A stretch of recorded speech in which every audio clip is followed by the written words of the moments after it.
मंडळींनो नमस्कार. पुन्हा एकदा तुमचं सर्वांचं मी आपल्या चॅनलमध्ये स्वागत करतो. आणि आज आपण पाहणार आहोत वेरूळच्या लेण्या.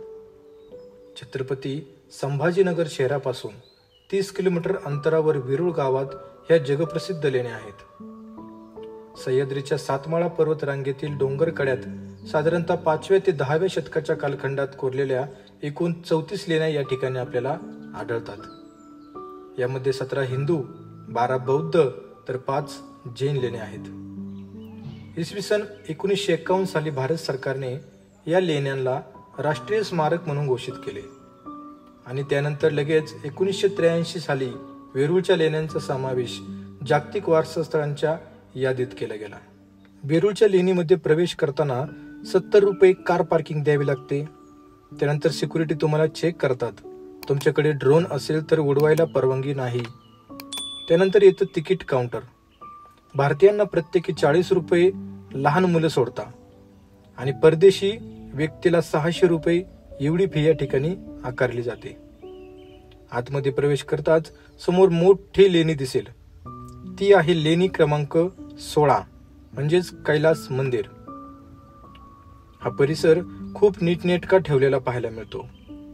इतर लेण्यांकडे जाण्यासाठी ई रिक्षाची सुद्धा सोय आहे. हे कैलास मंदिर आपल्याला शाळेच्या पाठ्यपुस्तकात पाहायला मिळतं. दगडातील कोरीव काम, सुंदर नक्षी यावर एक धडा सुद्धा होता.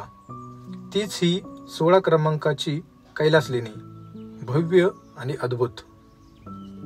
हा संपूर्ण पर्वत बाहेरून मूर्तीसारखा कोरलेला आहे. द्रविड शैलीचे हे एक उत्तम उदाहरण आहे. हे मंदिर केवळ एक खडक कापून बनवलेले असून 276 फूट लांब आणि 154 फूट रुंद आहे. हे कळसापासून ते पायापर्यंत छन्नी आणि हातोडीच्या साहाय्याने बनवण्यात आलं होतं.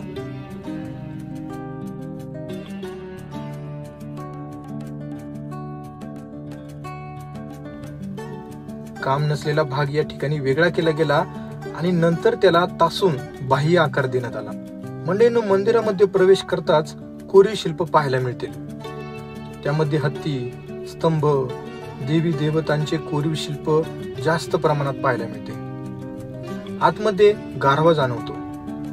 चालण्यासाठी सुबक अशा पायऱ्या आहेत. स्तंभाच्या बाजूला मंदिरात जाण्यासाठी मार्ग आहे.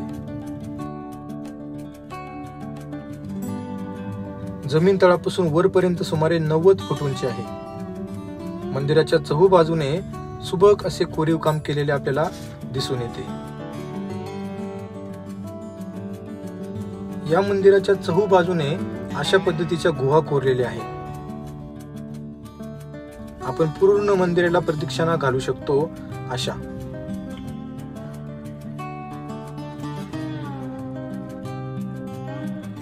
बाहेरून दिसतो त्यापेक्षा खूप मोठा परिसर आतमध्ये आहे. बाहेरून सर्व मंदिर आणि गुहा आपल्याला पाहायला मिळतात.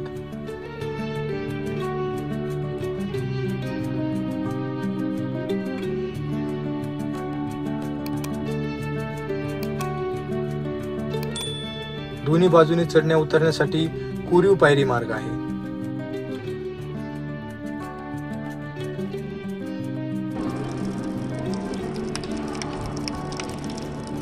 वरच्या मजल्यावर जाण्यासाठी मंदिराच्या उजव्या बाजूने हा मार्ग आहे.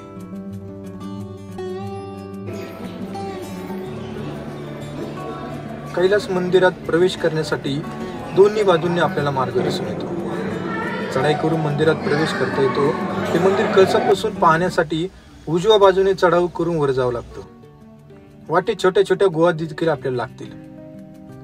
त्या पाहून पुढे चालत राहायचं. वरून काही अशा प्रकारे मंदिर दिसतं. या लेण्या पूर्ण होण्यासाठी सुमारे 100 वर्षांचा कालावधी या कारागिरांना त्या काळी लागला होता. मंदिराच्या उजव्या बाजूला 15 लेण्या आहेत. आता आपण तिकडे जाऊयात. यापुढे सर्व छोट्या छोट्या पण सुबक कोरीव काम असलेल्या लेण्या आपल्याला पाहायला मिळतील. 5व्या ते 10व्या शतकाच्या कालखंडात राष्ट्रकूट राजा कृष्ण यांनी कैलास मंदिराची निर्मिती केली.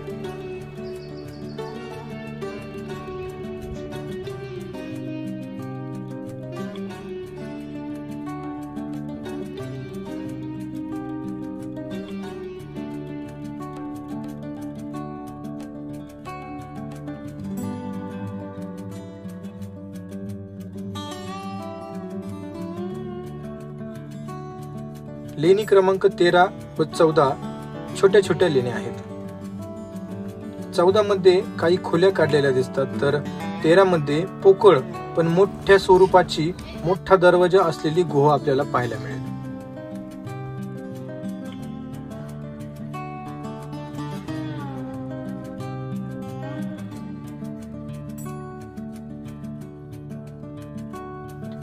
आता जाऊयात 12 क्रमांकाच्या लेणीमध्ये. भव्य अशी दुमजली इमारतच या ठिकाणी उभी केली आहे. मंडळींनो, हा सर्व बेसॉल्ट खडकाचा एक प्रकार आहे. अत्यंत चिवट आणि कठीण असा समजला जाणारा हा बेसॉल्ट खडक. चांगल्या इंजिनियरला फिके पाडेल अशी इमारत कोरून उभी केली यांनी. चढण्या उतरण्याची रेखीव अशी सोय आहे. आपण जर कॉलम पाहिले तर बरोबर एका खाली एक असे दिसतील, म्हणजे त्या खालखंडात सुद्धा तोडीस तोड कारागीर होते हे स्पष्ट समजते. आता लेणी क्रमांक 11 बरोबरच लेणी क्रमांक 12 एकच स्वरूप आहे, अगदी सारखेच दिसतात.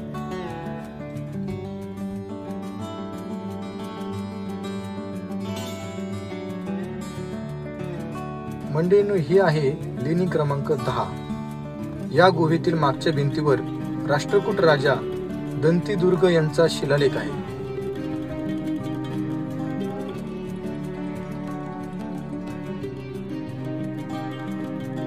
या ठिकाणी मला एक परदेशी जोडपं दिसलं, अगदी गोड बोलणारं. 6 महिने कष्ट करायचे आणि 6 महिने वेगवेगळे देश फिरायचे असा त्यांचा दिनक्रम. त्यांना मी आपल्या शिवरायांच्या किल्ल्यांची माहिती दिली आणि भेट देण्यास सांगितले. तसेच आमचे किल्ले तुमच्या देशात दाखवा असंही सांगितलं. ते ऑस्ट्रिया देशाचे नागरिक होते. Are you seen the forts of Maharashtra, Chhatrapati Shivaji Maharaj forts? No, not yet. He was a very big king of Maharashtra, Yes, Chhatrapati yes, Shivaji yes. Maharaj. Yes, we haven't seen yet, but hopefully next time. Yeah. We've Next time, seen next some week. forts, but in different states, Yeah. like in Jaipur. Or Yes. Visit the Raigad, the Yes. capital of Swarajya of Maharashtra, Yes, Chhatrapati yes. Shivaji Maharaj, Yes, Raigad. Raigad Fort. Raigad Fort. Yes. We will You visit, must yes. visit Yeah, there. it's on our list. At least Raigad, Rajgad, Torna, Harrier Fort, Kalawantin Harrier. Harrier Fort. मतलब you can shoot there all the varieties, all the adventure. Good, good. We will. We tried. Forts. Or if you are a blogger, You are a blogger? yes, but now start. Okay, good, good. For Very small. Thank small, you. small, but okay. Okay. Good. Okay. Nice to meet you, sir. Nice to meet you also. And thank you for visit our country, madam. Yes. Namaste. Bye bye. Bye bye. आता पुढे आलं की number 1 ते 6 गुफांचं दर्शन एकदमच होऊन जातं. या लाकडी दरवाजातून वर गेलं हा मार्ग उरलेल्या सर्व गुफा दाखवतो. इथे आपल्याला एका धबधब्याचं सुद्धा दर्शन होतं. अत्यंत क्रिस्टल क्लिअर पाणी वरून पडताना दिसतं. पुरातत्व खात्याकडे ही लेणी असल्याने स्वच्छता खूप होती आणि मुलांना खेळण्यासाठी लॉनची सुविधा देखील होती. या लेण्यामध्ये मोठ्या मोठ्या मूर्ती कोरलेल्या पाहायला मिळतात.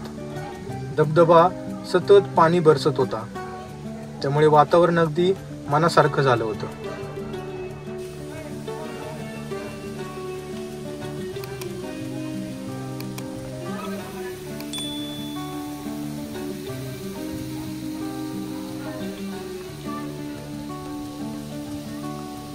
एवढं सर्व पाहून झाल्यावर आता आम्ही परतीचा मार्ग धरला. जात असताना आपल्याला भूक लागल्यास कॅन्टीन जवळच आहे, वॉशरूमची पण सोय आहे आणि एंट्रीच्या वेळेस दिलेले टोकन जाताना परत करून एक्झिट व्हायचं एवढं मात्र लक्षात असू द्या. गेट बाहेर गेल्यावर सुबक दगडात कोरलेल्या मूर्ती, क्रिस्टल दगड इत्यादी गोष्टी आपल्याला आवडल्या तर नक्की खरेदी करा.